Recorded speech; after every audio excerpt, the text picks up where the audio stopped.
Hello दोस्तों, श्री शिवाय नमस्तुभ्यम। दोस्तों, तो अभी तक आप लोगों ने रुद्र संहिता के तीसरे खंड अध्याय 5वें का श्रवण किया। आज हम अध्याय 6 का पाठ करेंगे और आप लोगों को भी पढ़कर सुनाएंगे। हे महादेव, जो कोई भी आपका महान ग्रंथ देख रहा अथवा सुन रहा, उसके सिर पर आप अपनी कृपा दृष्टि अवश्य रखना। पार्वती का नामकरण और विद्या अध्ययन।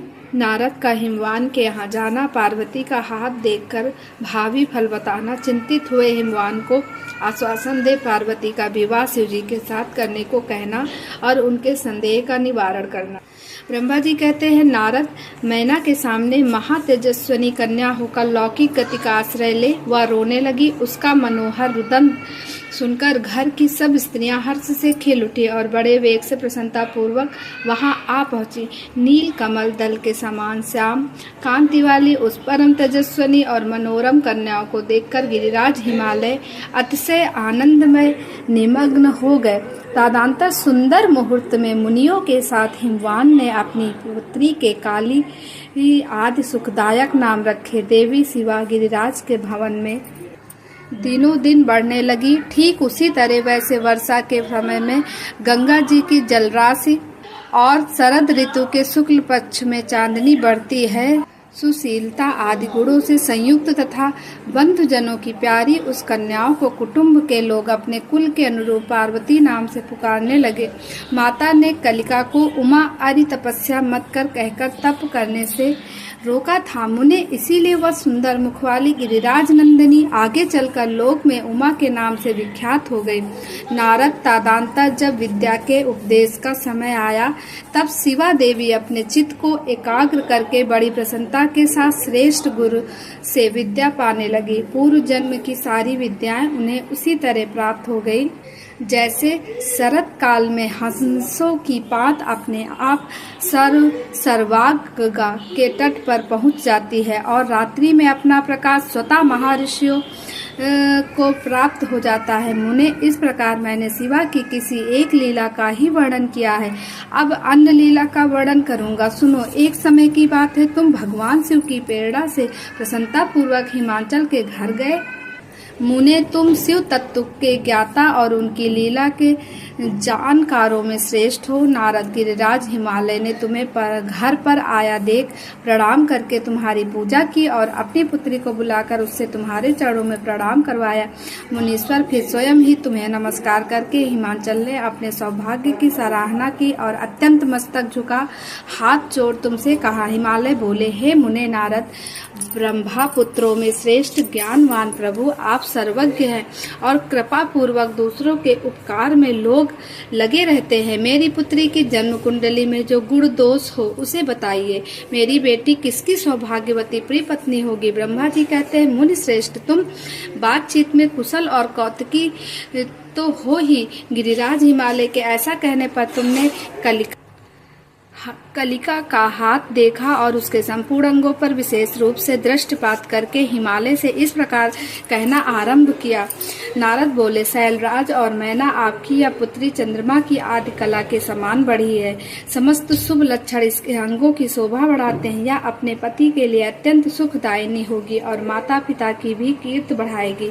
संसार की समस्त नारियों में यह परम साध्वी और सज्जनों को सदा महान आनंद देने वाली होगी। गिरिराज, तुम्हारी पुत्री के हाथ में सब उत्तम लक्षण ही विद्यमान है। केवल एक रेखा विलक्षण है। उसका यथार्थ फल सुनो। इसे ऐसा पति प्राप्त होगा जो योगी, नग धड़ंग रहने वाला, निगुण और निष्काम होगा। उसके न माँ होगी न बाप। उसे मान सम्मान का भी कोई ख्याल नहीं रहेगा और वह सदा अमंगल वेश धारण करेगा। ब्रह्मा जी कहते हैं, नारद, तुम्हारी इस बात को सुन और सत्य मानकर मैना तथा हिमाचल दोनों पति पत्नी बहुत दुखित हुए। परंतु जगदम्बा शिवा तुम्हारे ऐसे वचनों को सुनकर और लक्षणों द्वारा उस भावी पति को शिव मानकर मन ही मन हर्ष से खिल उठी। नारद जी की बात कभी झूठ नहीं हो सकती। यह सोचकर शिवा भगवान शिव के युगल चरणों में संपूर्ण हृदय से अत्यंत स्नेह करने लगी। नारद उस समय मन ही मन दुखी हो हिमवान ने तुमसे कहा, मुने, उस रेखा का फल सुनकर मुझे बड़ा दुख हुआ। मैं अपनी पुत्री को उसे बचाने के लिए क्या उपाय करूं? मुने, तुम महान कौतुक करने वाले और वार्तालाप विशारद हो। हिमवान की बात सुनकर अपने अमंगलकारी वचनों द्वारा उनका हर्ष बढ़ाते हुए तुमने इस प्रकार कहा। नारद बोले, गिरिराज तुम स्नेह पूर्वक सुनो, मेरी बात सच्ची है, वह झूठ नहीं होगी। हाथ की रेखा ब्रह्मा जी की लिपि है, निश्चित ही वह मिथ्या नहीं हो सकती। अतः शैल प्रवर इस कन्या को वैसा ही पति मिलेगा, इसमें संशय नहीं है। परंतु इस रेखा के कुफल से बचने के लिए एक उपाय भी है, उसे प्रेम पूर्वक सुनो, उसे करने से तुम्हें सुख मिलेगा। मैंने जैसे वर का निरूपण किया है, वैसे ही भगवान शंकर हैं। वे सर्व सामर्थ हैं और लीला के लिए अनेक रूप धारण करते रहते हैं। उसमें समस्त कुलक्षण सद्गुणों के समान हो जाएंगे। समस्त पुरुषों में कोई दोष भी हो तो वह उसे दुख नहीं देता, असमर्थ के लिए ही वह दुखदायक होता है। इस विषय में सूर्य, अग्नि और गंगा का दृष्टांत सामने रखना चाहिए। इसीलिए तुम विवेक पूर्वक अपनी कन्या शिवा को भगवान शिव के हाथ में सौंप दो। भगवान शिव सबके ईश्वर से वे निर्विकार, सामर्थ्यशाली और अविनाशी हैं। वे जल्द ही प्रसन्न हो जाते हैं, अतः शिवा को ग्रहण कर लेंगे, इसमें संशय नहीं है। विशेषता वे तपस्या से वश में हो जाते हैं। यदि शिवा तप करे तो सब काम ठीक हो जाएगा। सर्वेश्वर शिव सब प्रकार से सामर्थ्य हैं, वे इंद्र के ब्रज का भी विनाश कर सकते हैं। ब्रह्मा जी उनके अधीन है तथा वे सबको सुख देने वाले हैं। पार्वती भगवान शंकर की प्यारी पत्नी होगी, वह सदा रुद्रदेव को अनुकूल रहेगी, क्योंकि यह महासाध्वी और उत्तम व्रत का पालन करने वाली है तथा माता पिता के सुखों को बढ़ाने वाली है। यह तपस्या करके भगवान शिव के मन को अपने वश में कर लेगी और वे भगवान भी इसके सिवा किसी दूसरी स्त्री से विवाह नहीं करेंगे। इन दोनों का प्रेम एक दूसरे के अनुरूप है, वैसा उच्च कोटि का प्रेम ना तो किसी का हुआ है, इस समय और आगे होगा। गिरि श्रेष्ठ, इन्हें देवताओं के कार्य करने में उनके जो काम नष्ट प्राय हो गए हैं, उन सबका इनके द्वारा पुनः आजीवन या उद्धार होगा। आद्रिराज, आपकी कन्या को पाकर भगवान हर अर्धनारीश्वर होंगे। इन दोनों का पुनः हर्ष पूर्वक मिलन होगा। आपकी यह पुत्री अपनी तपस्या के प्रभाव से सर्वेश्वर महेश्वर को संतुष्ट करके उनके शरीर के आधे भाग को अपने अधिकार में कर लेगी, उनका अर्धांग बन जाएगी। गिरिश्रेष्ठ, तुम्हें अपनी यह कन्या भगवान शंकर के सिवा दूसरे किसी को नहीं देनी चाहिए। यह देवताओं का गुप्त रहस्य, इसे कभी प्रकाशित नहीं करना चाहिए। हिमालय ने कहा, ज्ञानी मुनि नारद, मैं आपको एक बात बता रहा हूँ, उसे प्रेम पूर्वक सुनिए और आनंद का अनुभव कीजिए। सुना जाता है, महादेव जी सब प्रकार की आसक्तियों का त्याग करके अपने मन को संयम में रखते हुए नित्य तपस्या करते हैं। देवताओं की भी दृष्टि में नहीं आते। देववर से ध्यान मार्ग में स्थित हुए वे भगवान सम्मुख परम ब्रह्मा में लगाए हुए अपने मन को कैसे हटाएंगे, ध्यान छोड़कर विवाह करने को कैसे उगत होंगे, इस विषय में मुझे महान संदेह है।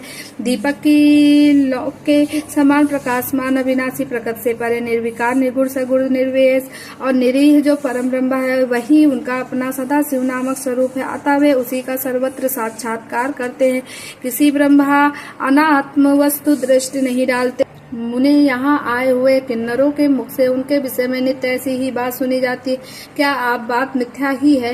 विशेषता यह बात भी सुनने में आती है कि भगवान हरि ने पूर्व काल में सती के समक्ष एक प्रतिज्ञा की थी। उन्होंने कहा था, दक्ष कुमारी प्यारी सती, मैं तुम्हारे सिवा दूसरी किसी स्त्री का अपनी पत्नी बनाने के लिए ना वरण करूंगा ना ग्रहण, यह मैं तुमसे सदा कहता हूँ। इस प्रकार सती के साथ उन्होंने पहले ही प्रतिज्ञा कर ली थी। अब सती के मर जाने पर वे दूसरी किसी स्त्री को कैसे ग्रहण करेंगे? यह सुनकर तुम नारद ने कहा, महामते गिरिराज, इस विषय में तुम्हें चिंता नहीं करनी चाहिए। तुम्हारी यह पुत्री काली ही पूर्व काल में दक्ष कन्या सती हुई थी। उस समय इसी का सदा सर्व मंगलदायी सती नाम था। वे सती दक्ष कन्या होकर रुद्र की प्यारी पत्नी हुई थी। उन्होंने पिता के यज्ञ में अनादर पाकर तथा भगवान शंकर का भी अपमान हुआ देख क्रोध पूर्वक अपने शरीर को त्याग दिया था। वे ही सती फिर तुम्हारे घर में उत्पन्न हुई है। तुम्हारी पुत्री साक्षात जगदम्बा शिवा है या पार्वती भगवान हरि की पत्नी होगी, इसमें संशय नहीं है। नारद, ये सब बातें तुमने हिमवान को विस्तार पूर्वक बताई।